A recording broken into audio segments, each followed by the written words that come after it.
Hola con todos. El día de hoy continuaremos con el estudio de la carta a los Efesios.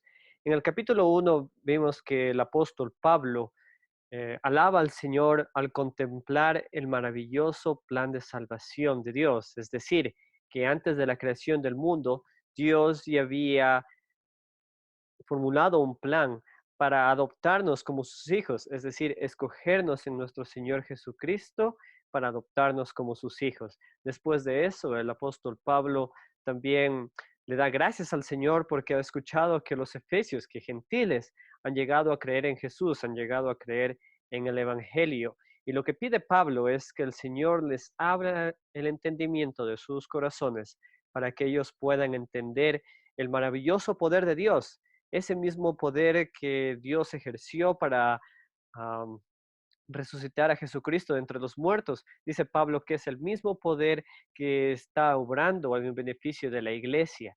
Y el día de hoy vamos a ver cómo es que ese poder obra para nuestro bien. Entonces vamos a empezar leyendo Efesios, el capítulo 2 de los versículos del 1 al 10. Efesios 2, versículos del 1 al 10. La palabra del Señor dice así: en otro tiempo, ustedes estaban muertos en sus transgresiones y pecados, en los cuales andaban conforme a los poderes de este mundo. Se conducían según el que gobierna las tinieblas, según el Espíritu, que ahora ejerce su poder en los que viven en la desobediencia. En ese tiempo también todos nosotros vivíamos como ellos, impulsados por nuestros deseos pecaminosos, siguiendo nuestra propia voluntad y nuestros propósitos. Como los demás, éramos, por naturaleza, objeto de la ira de Dios. Pero Dios, que es rico en misericordia, por su gran amor por nosotros, nos dio vida con Cristo, aun cuando estábamos muertos en pecados. Por gracia, ustedes han sido salvados. Y en unión con Cristo Jesús, Dios nos resucitó y nos hizo sentar con Él en las regiones celestiales para mostrar en los tiempos venideros la incomparable riqueza de la gracia que por su bondad derramó sobre nosotros en Cristo Jesús. Porque por gracia ustedes han sido salvados mediante la fe. Esto no procede de ustedes, sino que es un regalo de Dios, no por obras para que nadie se jacte, porque somos hechura de Dios, creados en Cristo Jesús para buenas obras, las cuales Dios dispuso de antemano a fin de que las pongamos en práctica. Oremos. Dios Padre Todopoderoso, Dios eterno, Dios Creador de los cielos y la tierra, gracias por este momento que podemos estudiar tu palabra. Te pedimos que sea tu Santo Espíritu el que nos dé entendimiento, nos ayude a comprender, nos ayude a verte, nos ayude a ver cómo es que este maravilloso poder tuyo ahora obra para nuestro bien. Ayúdanos a entender tu palabra y que por medio de esta nosotros crezcamos a la imagen de nuestro Señor Jesucristo. Amén. Permíteme hacerte una pregunta. ¿Cuánto levantas? Bueno, si esta pregunta te parece un poco extraña, déjame decirte que es porque no has ido a un gimnasio últimamente. Esta pregunta es bastante común para las personas que van al gimnasio, sobre todo para los jóvenes.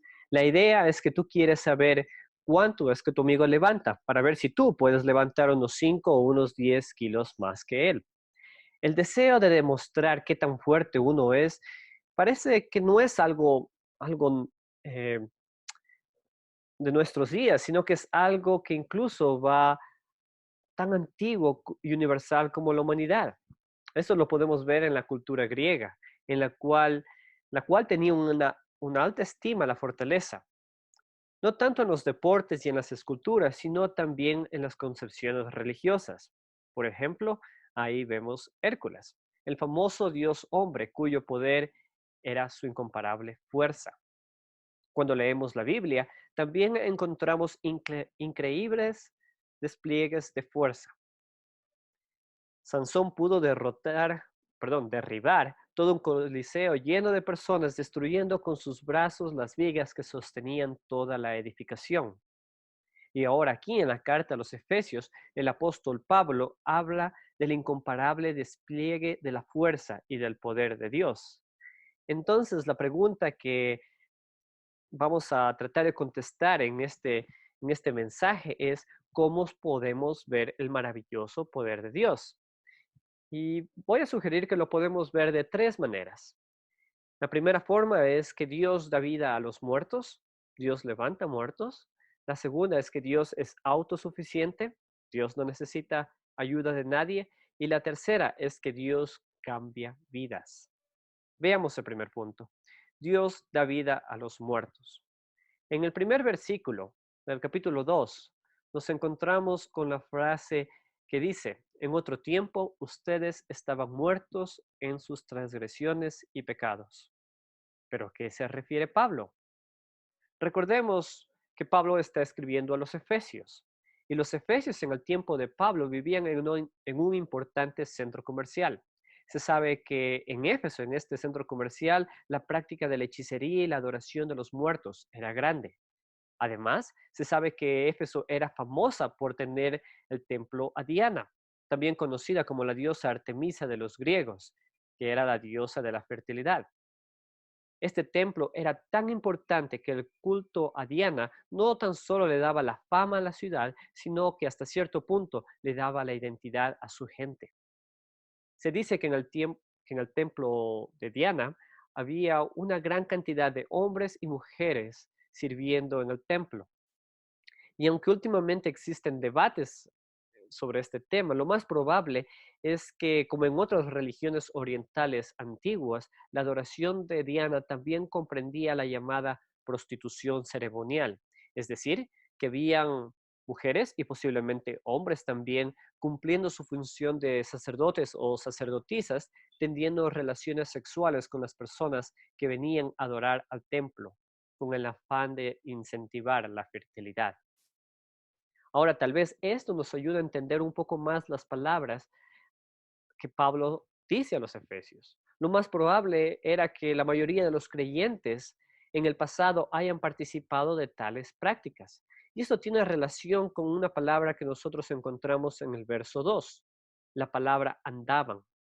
Esta palabra tiene el sentido de que estos pecados, estas transgresiones eran o algo recurrente, no eran pecados esporádicos, sino un estilo de vida.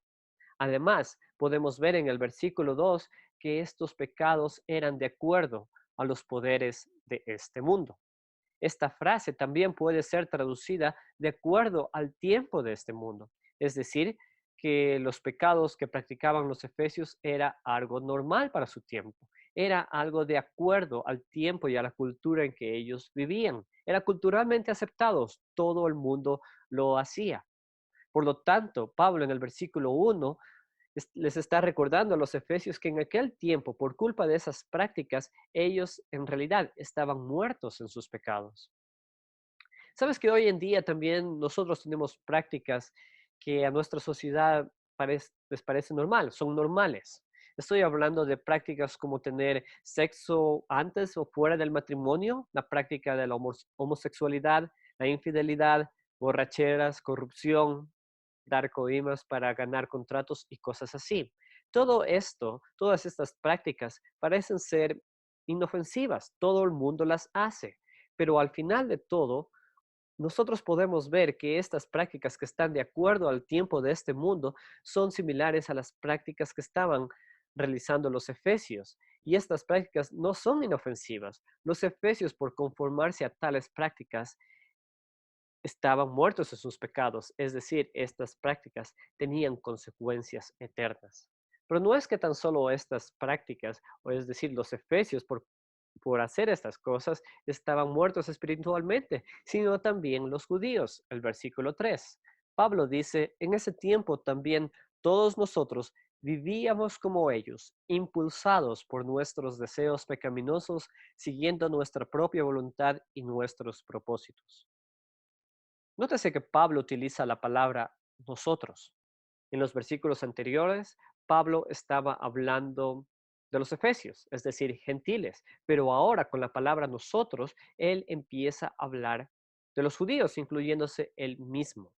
Y algo que es muy interesante y casi impactante es que Pablo dice que los judíos vivían como los gentiles. Recién acabamos de ver que, recién, bueno, acabamos de ver las posibles prácticas que los judíos estaban realizando.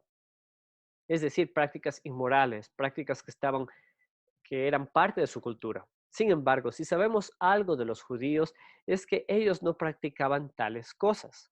Con seguridad, los fariseos, que era el grupo al cual Pablo pertenecía, ellos no hacían esas cosas. Estos judíos eran sumamente moralistas. Ellos trataban de vivir de acuerdo a la ley de Dios. El punto es que ellos trataban de vivir de acuerdo a normas y se aseguraban de no quebrantar la ley de Dios. Es decir, los judíos, especialmente los fariseos, eran personas que vivían de acuerdo a la ley.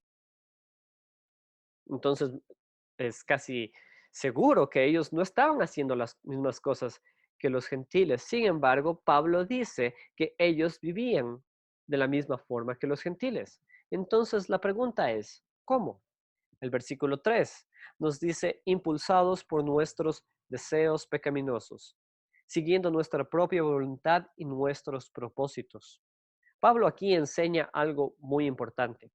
Enseña que el pecado no tan solo es las cosas que hacemos, es nuestras acciones, sino que es algo que va mucho más profundo. El pecado no es algo externo, sino es algo que está dentro de nosotros, es algo que está en nuestros pensamientos, en nuestra voluntad, en nuestros propósitos, es decir, en nuestro corazón. Pablo en otro tiempo estaba muerto espiritualmente, no por practicar idolatría o hechicería o por practicar orgías en un templo pagano, sino que estaba muerto en sus pecados porque vivía según su propia voluntad. Por lo tanto, aquí, queridos amigos, podemos concluir que sin importar qué moral sea una persona o sin importar que una persona trate de tener una vida religiosa estricta, como en el caso del Pablo, todas las personas están bajo el pecado, es decir, todos nosotros somos pecadores. ¿Y cuál es la implicación de esto? Verso 3 es que por naturaleza las personas son objeto de la ira de Dios.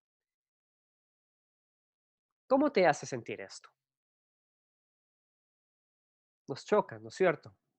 Si somos sinceros con nosotros mismos, no nos gusta mucho esta idea. La idea de que todas las personas, sin importar su edad, condición social, incluso sin importar lo que hayan hecho, estén muertas espiritualmente y aún más, estén bajo la ira de Dios, no suena como un mensaje de amor. Sin embargo, no tan solo es que la Biblia enseña esto como una verdad, sino que la Biblia dice que esto es parte de un mensaje de amor. Y la pregunta es ¿cómo? El versículo 4 nos dice que Dios, que es rico en misericordia, por su gran amor por nosotros, nos dio vida en Cristo, aun cuando estábamos muertos en pecados. Entonces, ¿cómo es que nosotros podemos ver que Dios es un Dios poderoso? Podemos ver en que Él levanta muertos, personas que están muertas espiritualmente. Dios tiene el poder en su amor, en su misericordia de darles vida. Y esto nos lleva a nuestro segundo punto, que nosotros podemos ver que Dios es poderoso porque Dios es autosuficiente. Hace unos días, un amigo nos estaba recordando la necesidad de que todas las personas tenemos de apoyarnos los unos a los otros. Y nos recordaba el caso de los mineros en Chile, que se quedaron atrapados en la mina y que a pesar de todos los esfuerzos de los expertos en minería, no los podían sacar. Y no fue hasta que se unieron muchos expertos de varias ramas de la ciencia que pudieron finalmente llegar a una solución y rescatar a estas personas. La enseñanza es clara. Necesitamos ayuda de otras personas porque simplemente nosotros no podemos hacerlo todo. Y esto, que sin duda es una realidad en el ser humano, no lo es así con Dios. Dios no necesita ayuda de nadie. Dios es autosuficiente. Y esto lo podemos ver en este pasaje respecto a la salvación. En el versículo anterior vemos que Dios, movido por su gran amor y misericordia, da vida a los muertos. ¿Y cómo lo hace? Versículo 5. Por gracia ustedes han sido salvados. Dios lo hace por gracia. Normalmente se entiende gracia como un regalo inmerecido. Y creo que esto se puede ver claramente en este pasaje. Primeramente se ha enfatizado la realidad de que todas las personas están muertas en sus delitos y pecados. Si alguien está muerto, sin duda es alguien que ya no puede hacer nada por sí mismo. Y creo que esa es la imagen que Pablo está dando en este pasaje. Pablo nos enseña que en el proceso de la salvación el ser humano no puede hacer nada para salvarse a sí mismo, sino que es Dios quien lo hace todo. Mira cómo este pasaje presenta a Dios y al ser humano. Versículos 5 y 6. Versículo 5 dice, Dios nos dio vida con Cristo. Versículo 6, Dios nos resucitó y nos hizo sentar en las regiones celestiales con Cristo. Estos versículos presentan a Dios teniendo una función activa y al ser humano teniendo una función pasiva. Es decir, que Dios es presentado como el único que está haciendo algo en estos versículos. Dios nos está dando vida con Cristo, Dios nos hace resucitar, Dios nos hace sentar en las regiones celestiales con Cristo. Dios es el único que hace algo, mientras que el ser humano es el que recibe las bendiciones de Dios, recibe la vida en Cristo, recibe la resurrección y el ser humano está siendo sentado en las regiones celestiales con Cristo. La implicación de esto es clara. La salvación le pertenece única y exclusivamente a Dios. Ahora, si es que esto es verdad, si es que es verdad que en la salvación Dios es quien lo hace todo, entonces la pregunta es, ¿qué rol tiene el ser humano? Versículos 8 y 9 dicen, por gracia ustedes han sido salvados mediante la fe. Esto no procede de ustedes, sino que es un regalo de Dios, no por obras para que nadie se jacte, porque son hechura de Dios creados en Cristo Jesús para buenas obras. Estos versículos nos dicen que la salvación es por gracia y que es mediante la fe. Ahora, ¿qué es la fe? Nuevamente aquí es bueno recordar que esta sección no está aislada, sino que es tan solo la continuación del capítulo 1. En el capítulo 1, versículo 13, hablando de la fe de los efesios, Pablo dice, en él ustedes también, cuando oyeron el mensaje de la verdad, el evangelio que les trajo la salvación y lo creyeron, fueron marcados con el sello, que es el Espíritu Santo prometido. Aquí podemos ver que la fe es el resultado de oír el evangelio y de creer en él.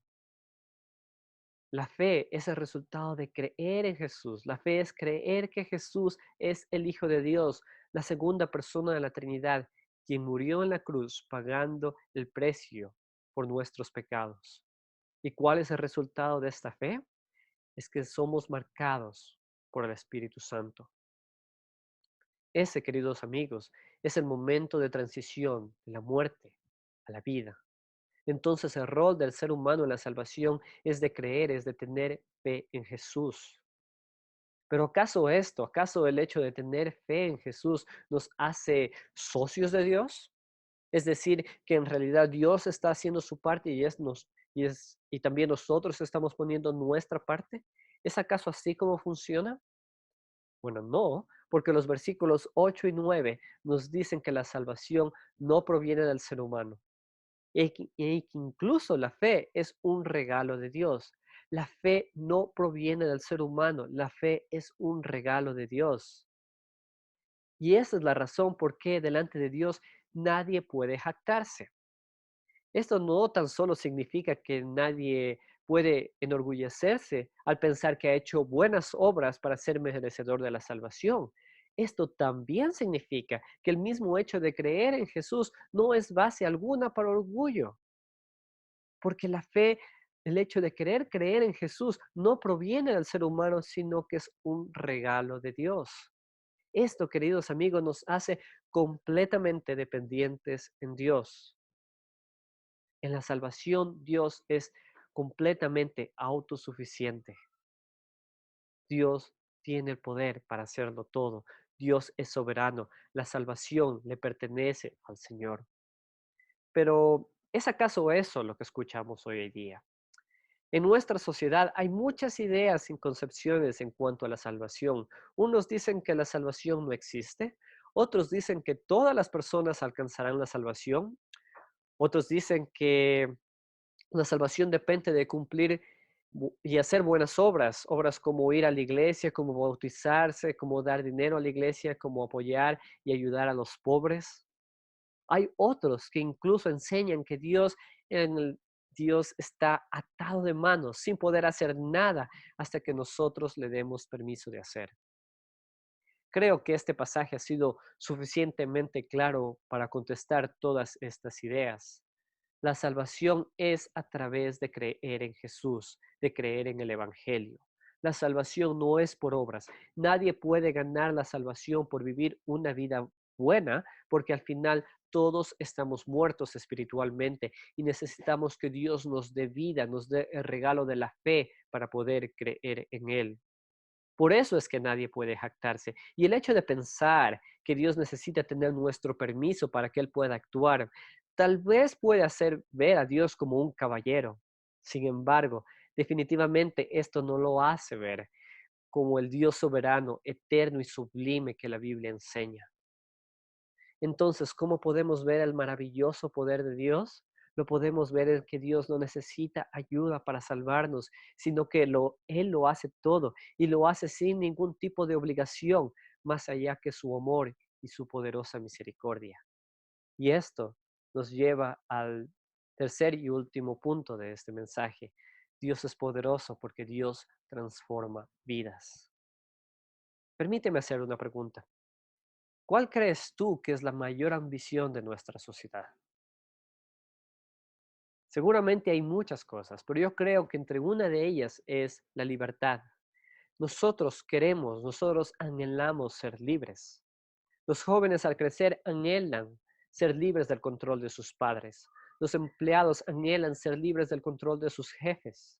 Las personas que están a favor del aborto argumentan que la mujer debería tener libertad de decisión sobre su cuerpo en cuanto al embarazo.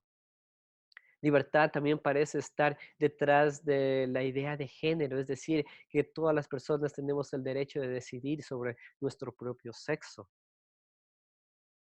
Libertad el, am, parece ser lo más anhelado de nuestra sociedad. Pero ¿qué les parece si les digo que en realidad todas las personas están siendo controladas por un amo, aún sin que ellos lo sepan? Recordemos que nuevamente Pablo está dirigiéndose a los efesios y él les dice en versículo 1 que en otro tiempo, es decir, antes de que ellos hayan escuchado y creído en Jesús, ellos estaban muertos en sus pecados y que andaban conforme a los poderes de este tiempo. La segunda mitad del versículo 2 nos dice que ellos se conducían según el que gobierna las tinieblas, según el que ahora ejerce su poder en los que viven en la desobediencia. Estos versículos traen a la luz algo, que las personas por naturaleza viven bajo un dominio. Míralo otra vez. Andaban conforme a los poderes de este mundo, se conducían según el que gobierna las tinieblas.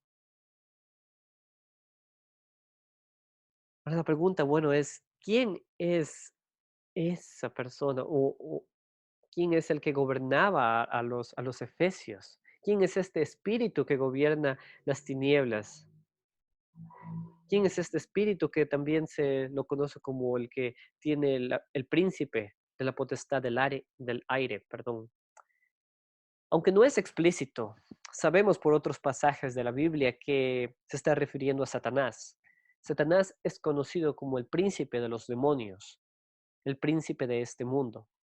Esto significa que Satanás y sus demonios tienen dominio sobre las personas que no están en Cristo. Ahora, sin duda, esto crea preguntas como, ¿cómo es que Satanás tiene control y hasta qué nivel Satanás domina a esas personas? La verdad es que estos versículos no nos dan detalles respecto a esto, pero lo que sí nos sí hacen es explicar el resultado de su influencia, de su dominio. Es decir, que estas personas viven en la desobediencia, o también puede ser traducido como hijos de desobediencia. La palabra hijos en la Biblia normalmente denota dependencia.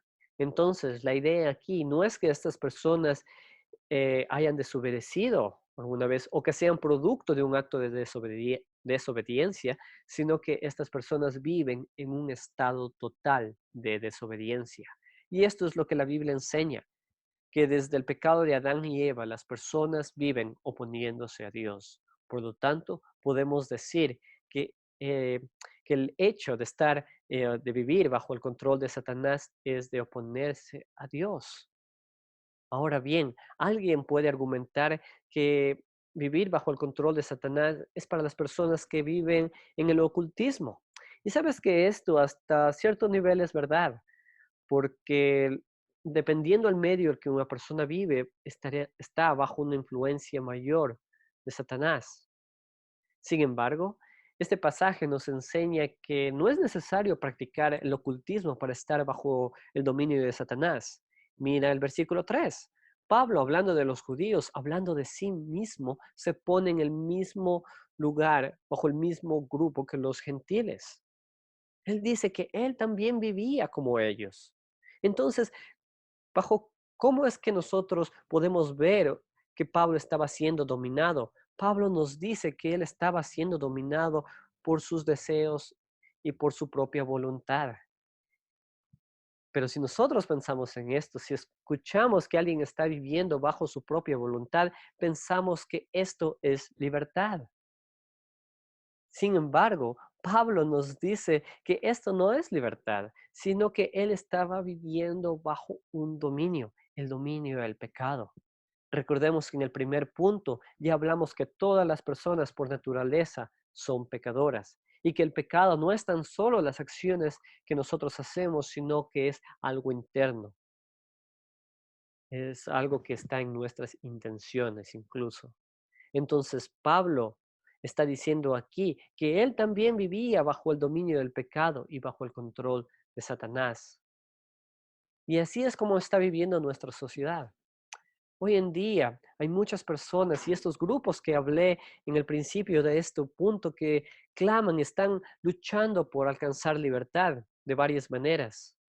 Pero al final de cuentas, lo que podemos ver en este pasaje es que todas estas personas están luchando para seguir viviendo bajo el poder del pecado, bajo el dominio de Satanás. Y la idea aquí no es que no exista la libertad, sino que estas personas están luchando en un frente equivocado. La libertad sí existe, pero la libertad tiene otro significado. Libertad existe al ponernos bajo el señorío de Jesús. Lo repito otra vez. La libertad existe al estar bajo el dominio de Jesús. Versículo 6. Y en unión con Cristo Jesús, Dios nos resucitó y nos hizo sentar con Él en las regiones celestiales. Esto, queridos amigos, amigas, es nuestra verdad esencial. No es que tan solamente Dios nos ha dado vida, sino que Dios nos unió con Cristo. Nosotros vivimos con Cristo, nosotros estamos unidos con Jesús. ¿Y cómo es que esto nos hace libres? ¿Cómo es que el estar con Cristo nos hace libres del poder de Satanás?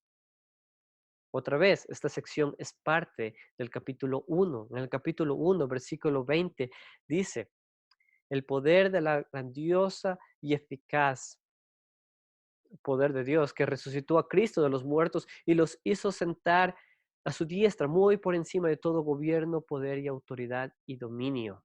Es decir, que Jesús está por encima del gobierno de Satanás. Y por lo tanto, si nosotros estamos en Jesús, nosotros en Jesús estamos por encima de Satanás. Satanás no puede tener dominio sobre nosotros porque nosotros estamos en Cristo. ¿Y qué es lo que esto significa en la práctica?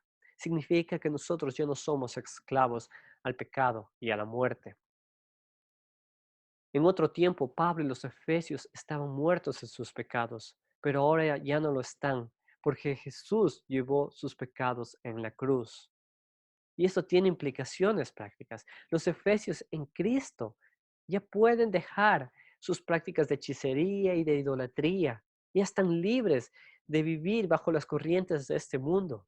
Los judíos, incluido Pablo, ya están libres de tratar de ganar su salvación por cumplir reglas, por tener una vida religiosa.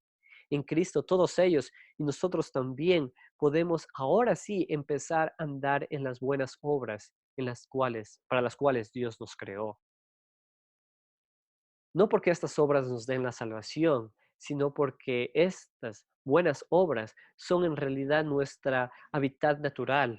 Para eso fuimos nosotros creados. Y aquí puedes imaginarte toda buena obra que se resume en amar a Dios y amar a nuestro prójimo, es decir, hacer bien a nuestra sociedad, en cualquiera que sea el campo profesional que tú realizas o en el cual tú te desenvuelves.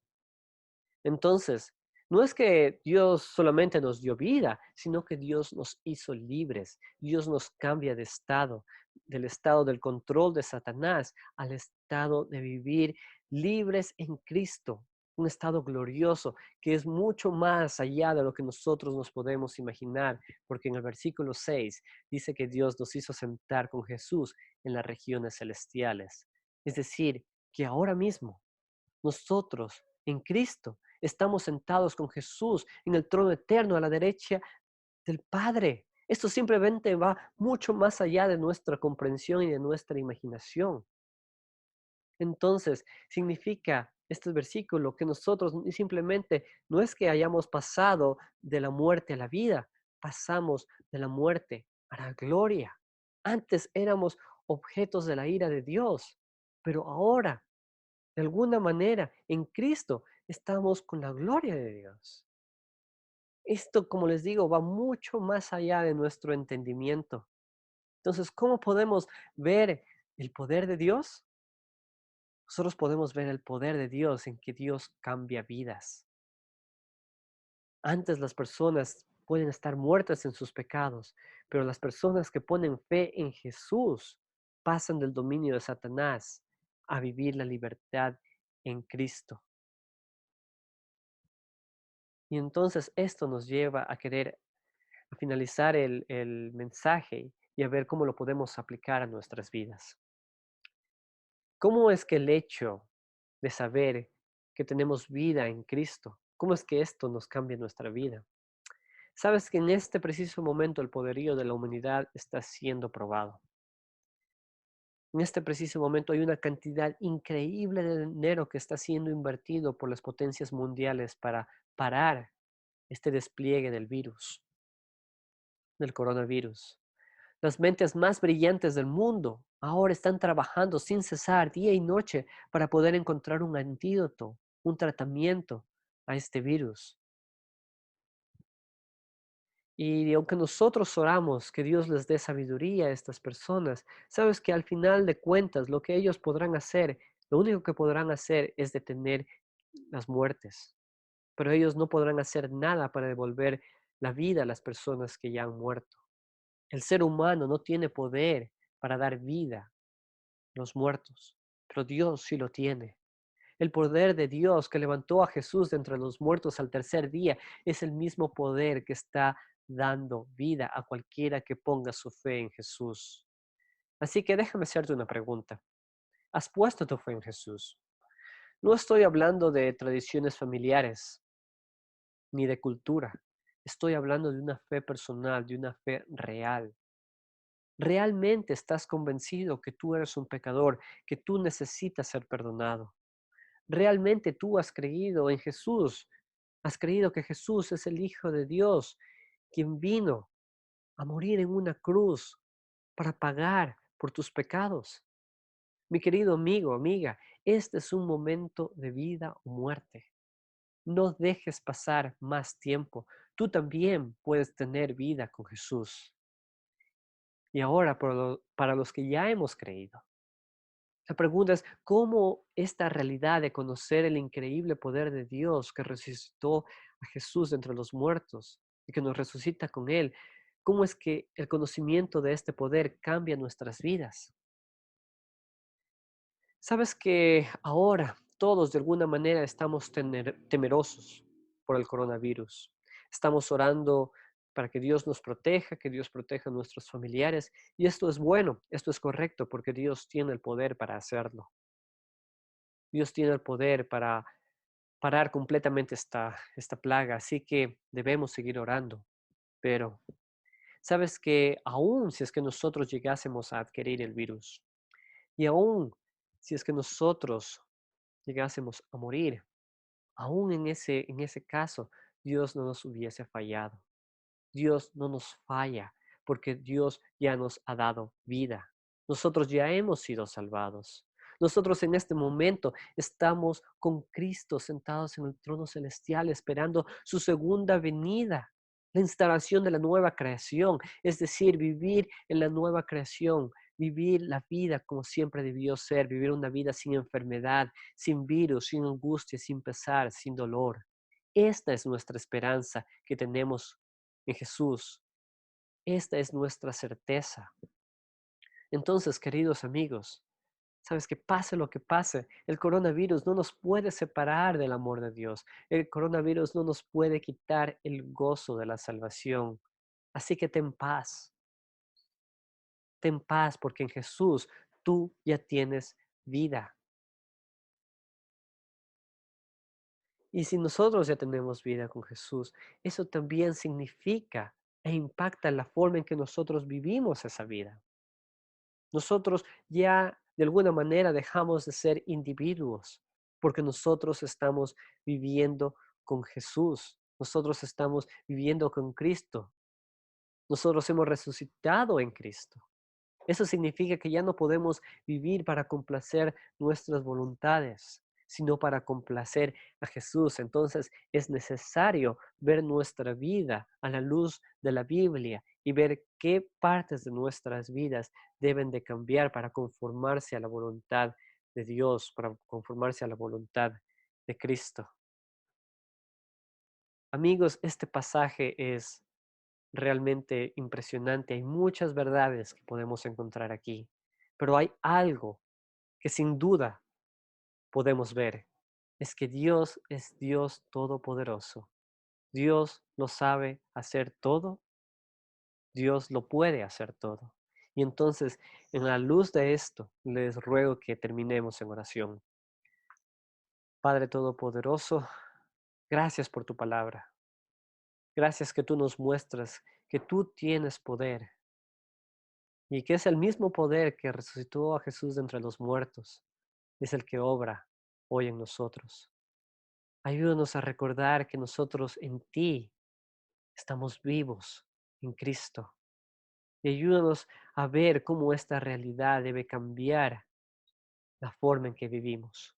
Gracias por tu amor, gracias por tu misericordia. En el nombre de Cristo Jesús. Amén.